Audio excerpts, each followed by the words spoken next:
Humanipod ng iba't ibang reaksyon sa mga Pinoy sa Middle East at mga bumabiyahe doon ang bagong airline regulations ng Amerika na nagbabawal po sa pag-hand carry ng mga laptop at iba pang mga gadgets. Mula po Kuwait, yan ang ulat ni Senior Correspondent Maxi Santiago.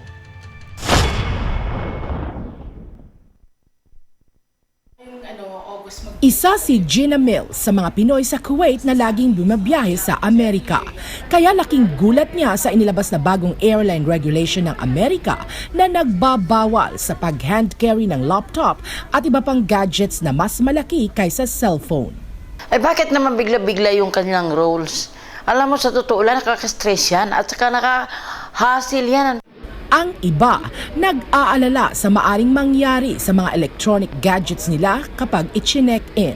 Kung i-check-in kasi, hindi natin masabi, baka may balibag yan. Pero para kay Resty Lagare, bukod sa security issue, naniniwala siyang may iba pang dahilan ang Amerika sa pagpapatupad ng bagong airline regulation.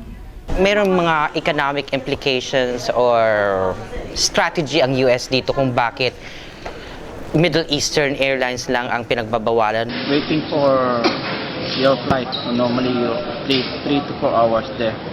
So we waste a lot of time kung wala kang laptop.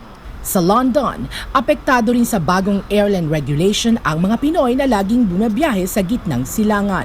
Sa ilalim ng ban, ipinagbabawal na ng ilang airline ang direct flights sa UK mula sa mga bansang Turkey, Lebanon, Jordan, Egypt, Tunisia, Saudi Arabia at UAE. Bukod sa issue ng seguridad, kailangan nilang mag-adjust sa panibagong travel schedule na mas magastos at mas nakakapagod.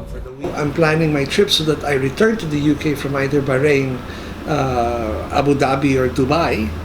But remember, Abu Dhabi, Dubai is banned in the US. So how soon before those markets get banned or those airports get banned coming into the UK? Sa ngayon, walang magawa ang mga biyahero kundi sundin ang electronics ban sa loob ng eroplano.